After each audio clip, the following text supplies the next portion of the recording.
Magandang gabi mga kahuan, narito na ating Pag-asa Weather Update today.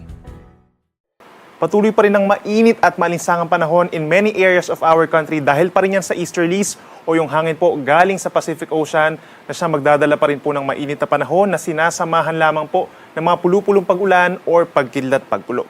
Simula nga mamayang hapon hanggang bukas ng madaling araw, malaking bahagi pa rin ng Palawan ang posibleng magkaroon ng mga localized thunderstorms. Ganyan din ang bahagi po ng Caraga Region, Bukidnon, dito sa may Basilan and Zamboanga City, possible yung mga pag-ulan dulot ng easterlies. Dito sa may Visayas, pinaka-affected ng mga easterlies or mga pulupulong ulan, itong Eastern Visayas plus timog na bahagi ng Kabikulan. Dito sa may Norte, possible din yung mga localized thunderstorms pa rin. Dito sa may Benguet at mga kalapit na lugar gaya ng Pangasinan and La Union.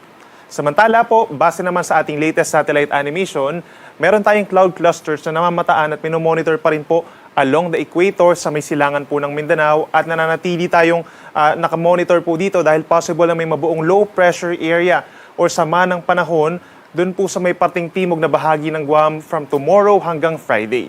Then around the weekend, possible na yung low pressure area na yun ay lumapit unti-unti hanggang makalapit dito sa ating Philippine Area of Responsibility early next week. Kaya patuloy po tayong magmamonitor dahil hindi rin natin inaalis yung chance na magkakaroon tayo ng bagyo at mga pag-ulan in the middle of next week. For tomorrow, May 8, asahan pa rin po ang mga mainit na panahon at mga pulupulong ulan in many areas of Luzon dahil pa rin yan sa easterlies. Bahagyang maulap hanggang kumisan maaraw ang kalangitan in many areas of Luzon at sasamahan niya ng minsan makulimlim na hapon hanggang gabi at mataas ang tsansa pa rin ng mga localized thunderstorms dito pa rin sa bahagi ng Ilocos Region and Cordillera Region habang may mga isolated rain showers pa rin sa may eastern side, sa may Bicol Region, Quezon, ilang bahagi pa ng Calabarzon and even Metro Manila.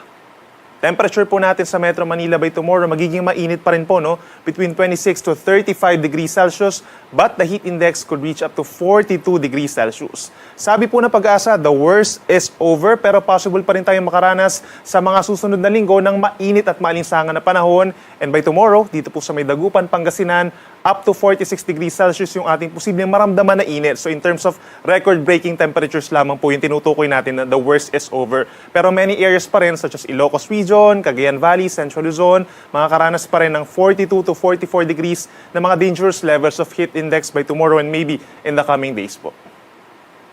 Sa ating mga kababayan naman sa Palawan at sa Kabisayaan, aasahan pa rin ang bahagyang maulap na kalangitan by tomorrow at madalas magkakaroon ng mga kaulapan pagsapit ng hapon sa may southern portion of Palawan at sa may eastern Visayas pa rin po may mga isolated rain showers or thunderstorms pa rin. Dulot po yan ng easterlies. Sa may western and central portions, fair weather conditions pa rin, minsan makulimlim at meron lamang tsansa ng saglit na pag-ulan. For Metro Cebu, temperatures from 28 hanggang 33 degrees Celsius. Sa ating mga kababayan naman po sa Mindanao, halos katulad pa rin ng weather conditions as today yung mararanasan po by tomorrow. Bahagyang maulap at misang maaraw ang kalangitan pagsapit ng umaga hanggang sa tanghali, then sa dakong hapon hanggang sa gabi, minsan nagiging maulap at may tsansa pa rin ng mga saglit na pag-ulan, lalo pa rin dito sa may bahagi ng Moro Gulf, kagaya ng Socsalgen, southern portion of Bangsamoro regions, itong Basilan, Sulu, Tawi-Tawi, at dun sa may parting Bukidnon. Temperature naman sa Metro Davao ay mula 26 hanggang 34 degrees Celsius.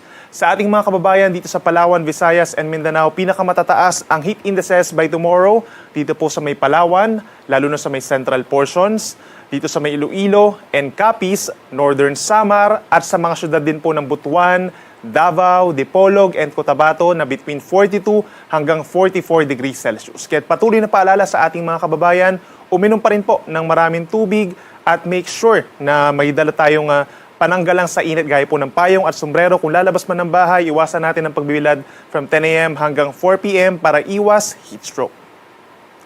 Para naman sa lagay ng ating karagatan, in the coming days, wala pa rin tayong inaasahang sea travel suspensions, subalit simula po sa Wednesday or bukas ng gabi ay magkakaroon ng maalon na karagatan dito po sa may norte, sa may northern Luzon, Ilocos Region and Cagayan Valley dahil po yan sa pag-ihip naman ng northeast wind flow or yung hangin po galing sa hilagang silangan. So possible by Thursday and Friday magkakaroon tayo dyan ng minsang maalon na karagatan habang mananatiling banayad hanggang katamtaman ng taas ng mga pag-alon in many areas of our country, maliban na lamang kapag mayroong mga thunderstorms.